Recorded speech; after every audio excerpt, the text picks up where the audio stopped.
This is the jack rail, which keeps the jacks from jumping out of the rail. That's where the word jumping jack comes from. This is a jack and it jumps like that.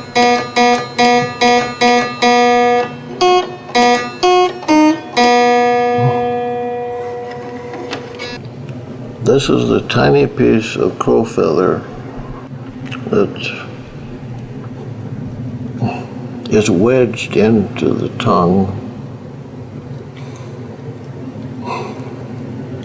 And it's this that does the plucking on the string. It's this that dampens the string when it falls back down. So it's a tiny piece of crow quill. And I think I told you about the politics of the harpsichord world in London. Some people use crow quill, which is relatively flexible. And some people use raven quill, which is much stiffer and makes a bigger sound. And the two don't socialize, you're telling me? They don't speak.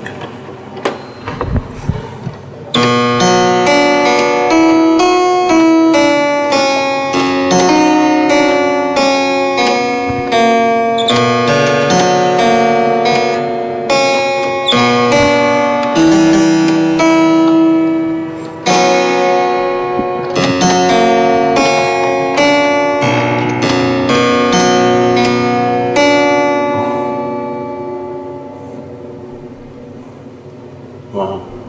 And the lower keyboard is plucked with East Indian water buffalo hide.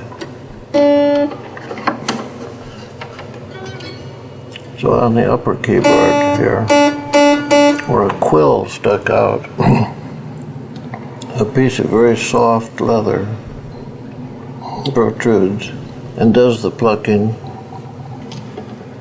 and gives a very different tone quality between the two. One can hear the tone quality.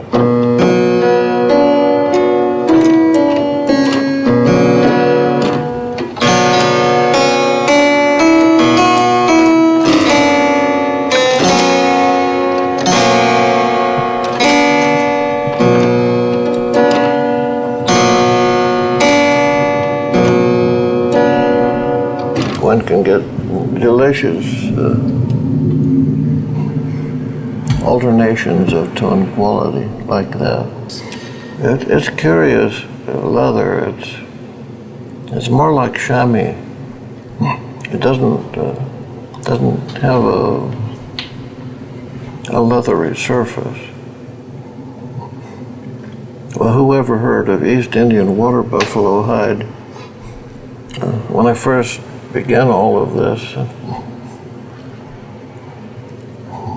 I wanted some East Indian water buffalo hide for my beloved.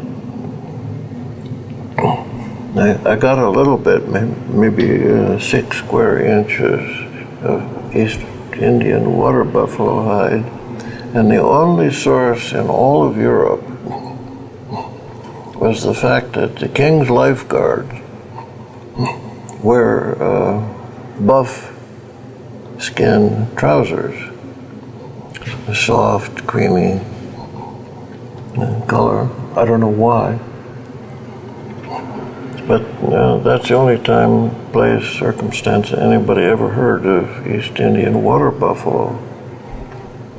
But it was devilishly hard to come by a cast-off pair of King's lifeguards trousers. They somehow just didn't understand. But somebody had some, and since it was for a good cause, they gave it to me. Well, when I got to India, one of the early things I did was to go to leather shops and find some buffalo skins. Yes, it's East Indian water buffalo. So I brought back several square feet of East Indian water buffalo skin. And word goes around that there's that eccentric guy out in San Diego who has a little bit of East Indian water buffalo skin. So I occasionally get a very polite letter or a phone call. My dear sir, I understand that you have some East Indian water buffalo skin. May I buy enough from you to do one set of harpsichord plectra? And I take delight in saying, no, there isn't money enough in China to buy any East Indian water buffalo skin from me, but I will happily give you enough to do one set. I'm not above teasing people. This is the name board of the harpsichord. Johannes Ruckers, Fetched, Antwerp. And the date is here, a bit dusty, 1617. But all these things are highly forgeable. So they didn't go anywhere in trying to authenticate the instrument. But the little pinpricks here and here, completely obliterated in dust now.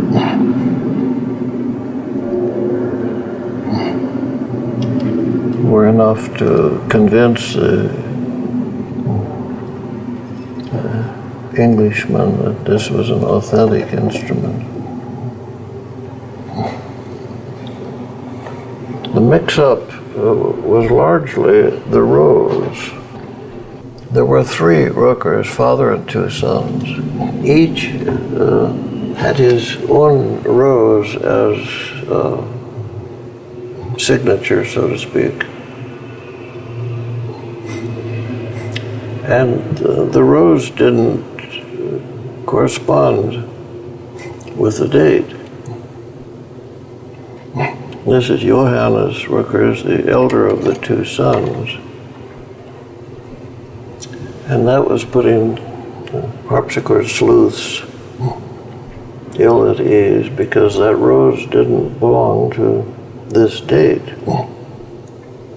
But the Englishman found a number of Johannes Ruckers harpsichords which corresponded with this, so he considered that adequate legitimization of it.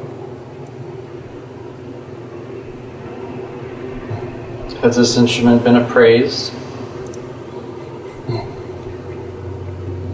If one wants a harpsichord appraised almost anywhere in the western part of the United States, they come to me. So the brother or sister to this instrument was auctioned at Sotheby's a few years ago. And as the English say, fetched $450,000.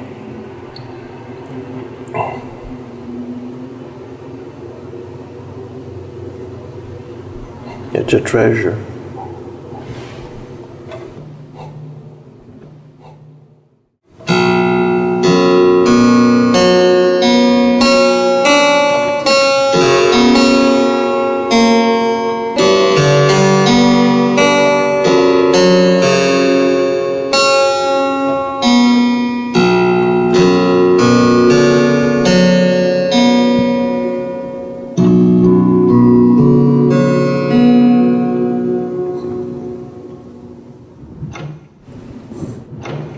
It's beautiful. Thank heaven for buffalo skin.